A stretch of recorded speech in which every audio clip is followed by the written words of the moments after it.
Turime tikslą, kad arena taptų mūsų rankinio namais, kad čia galėtume vykdyti didelius renginius, tarptautinius renginius, Europos čempionatus ir kad tai būtų tikrai patogu visiems ir sportininkam, ir mūsų sirgaliam.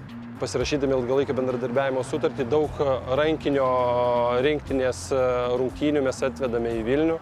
Tai čia visas pagrindinės savo rungtynės žais tiek vyrų, tiek moterų rankinio komandos.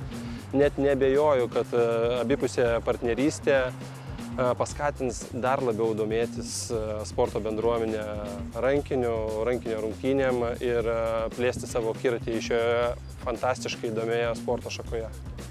Realiai tai labai džiugus momentas, kada mes grįžtam į rankinį rinktinių kovas ir pats principas, kad šie metai buvo dosnūs, kadangi jaunimo rinktinės iškovojo bronzos medalius Europos čempionatuose ir tai rodo labai gerą mums atsispyrimo tašką ir moterų rinktiniai tai yra didelė paspirtis, kadangi auga daug gero jaunimo, kuris duos didelę naudą tiek dabar, tiek ateityje.